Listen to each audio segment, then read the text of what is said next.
guys, it's Nikki, creator of Nikki's Homemade Crafts. Today I would like to teach you how to get started with crochet. How do I start learning how to crochet is very easy. You don't need many materials in order to get started. So the first thing you need is some yarn. I just use here some Premier yarns from Deborah Novell. And the first thing you will need to know is what kind of hook do I need to use?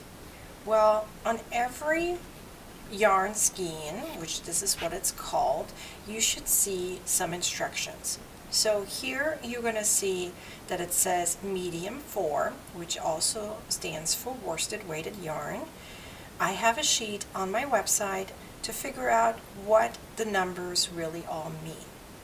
And then you have these two boxes right here. These are important. This one shows you a knitting sign, as you can see the knitting needles right in the middle. And then here you can see a hook right in the middle. Now this one suggests a 5.5 millimeter hook. Now I've used this yarn for a while and I know that even a 5 millimeter hook is great for it. You can adjust the hook size as you wish, especially when your tension is different. I'll get into tension in a second. So here I'm using a 5 millimeter hook, which is also called an H hook. I'm not sure if you can see it, but it says H right here. Again, I also have a list on my website. The link is below if you're on YouTube. And if you're on my website, you should already see this. And there is a whole table to figure out what letter, in this case for me here it's an H, represents the millimeter size, which in this case is 5 millimeters. Here it recommends a 5.5 millimeter. That's totally fine too. It also provides you with some additional information. It provides you with a gauge. So this square right here is representing 4 times 4 inches or 10 times 10 centimeters. And it's telling you that if you have 12 single crochets, SC stands for single crochet, and 15 rows, you should have a 4 times 4 inch or 10 times 10 centimeter square. Now that's what you achieve when you use a 5.5 millimeter hook. So a 5.5 millimeter hook is also known as an I hook, which stands right underneath. You can see it says USI. So once you have your yarn that you need according to your hook, most of the patterns will tell you what you need to use. But if you just get started and try to learn how to crochet, just try to follow maybe either the guidelines on the skein or what I'm telling you right now, or whatever video you're watching in order to learn how to crochet. All the videos that you need and picture tutorials as well on learning how to crochet each of the basic crochet stitches, whether it is single crochet, half double crochet, and all the other ones, including magic ring, front post stitches, and so many others. So if you are interested in learning all those stitches, be sure to check out either my YouTube channel or my website, where all of them are listed. In this video, I'm just going to show you how to make a chain, because that's the first thing you're going to need to know how to do in order to create all the other stitches. So let me teach you how to do that. You're going to take your yarn, make sure that the small end right here is right on your side, on your finger, on your pinky finger. And then you're just going to hold the yarn, which I'm doing right here, and you wrap it around and create an X. We're trying to create a slip knot right now because that's how you start in order to make a chain. You're going to hold your X and then you're going to let the loop hang out. Now you're going to take your yarn and pull it through. It's that yarn that you wrapped around and that was the X on top. So let me kind of go back so you can see that. This is the yarn right here that is on top of the X. That's the yarn you're pushing through. Just like that, you make a little loop. Now once you have your loop, you hold your loop, you take both ends of your yarn down there, and you pull. Now in order to adjust it, you're going to pull the one that is the longer one. You can see this is the short one right here, and the longer one right here is the one you can pull now. You can't pull the other one, but you can pull the long one, and that's the one you want to pull. Okay? Now you're going to adjust it in a way that it's still loose, but it's still small. It's not too big, it's not too small. Now you're going to hold your yarn like this. This is how I hold my yarn. This allows you to have the perfect tension, which I'll go into a second. So I have my yarn running through my pinky and my ring finger, and then I'm going to wrap it around my pointy finger. And then I'm holding my project. In this case it's called my project. Whatever I'm working on is called my project. I have all the other abbreviations and terms on my website as well in case you're interested. There are other terms such as whip or frogging and all the other terms, all listed on my website, so be sure to check those out. Now you're going to hold your project right here, and I'm using all my fingers on my left hand, as you can tell. All of them are busy, even my ring finger. So ring finger and pinky finger are holding the yarn down here, and they're kind of tight together. I'm not super tight, so I'm having cramps, but it's tight so that it doesn't hang loose, right? So now you can see I have tension right here. You don't want it too tight, but you want it nice and strong. And now you're going to just wrap your yarn, your hook around your yarn, like this, and then you're going to pull through. You created your first chain. I always hold my chains that I just created, and then you do that again. Do you see that I have every time the same size chain? That comes with practice.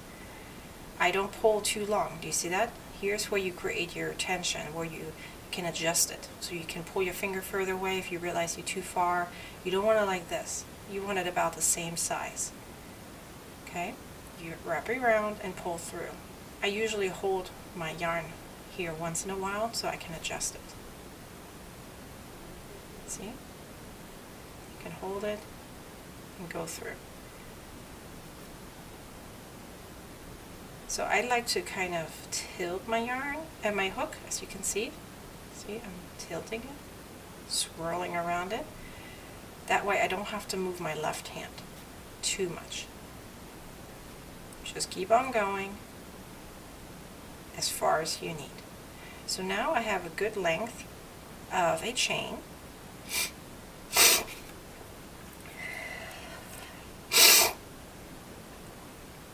I have a good length of a chain right here. Let me explain to you a couple things on this chain, because you're going to need to know those items. Okay, so when you look at a chain, you can see that they look like V's. There are V's coming out of V's. You can see that right there, okay? Now, the one loop, let's look at just one V, right? The one loop the closest to you, so here, where my finger is, it's called the front loop. The one right behind it is called the back loop. Now, if you move your whole chain around, you're going to see another one right in the back there. That one is called the back bump. Okay? Now, in order to make sure you have a nice, smooth bottom of a chain or a project, you have multiple choices to make sure they look nice. Now, most people learn, and that's how I learned too, I learned how to just go into the back loop and then create my chains right on top. Now, if you want to make sure that your project looks nice, turn it and go into the back bump right here, and then create your chains, your crochet, go into the back bump right here, and then create your stitches. Okay, that way you have this V on the bottom, and when you create a row of single crochet, let me just make that real quick just to show you. This is not to teach you how to crochet single crochet. I have a tutorial on my website as well as YouTube for that. I'm just trying to show you something for a second, okay? So I'm going to create 3 here. So watch, you see the V's on top? Now if I turn it around, you also see the V's on the bottom. So that's what happens when you go into the back bump. I prefer using that method because it looks nice on the bottom and on the top. Now if you are going into the front loop, by the way, my videos show you how to do the back loop.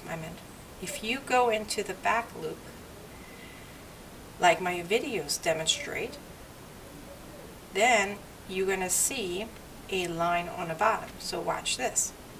I'm just going to create something here for demonstration purposes. You see the V's on the top, but now if you tilt to the bottom, you don't really have a V. You've kind of just a line of loops. So I did use this method to teach you how to create single crochet, half double crochet, and all the other ones on my YouTube channel as well as my website.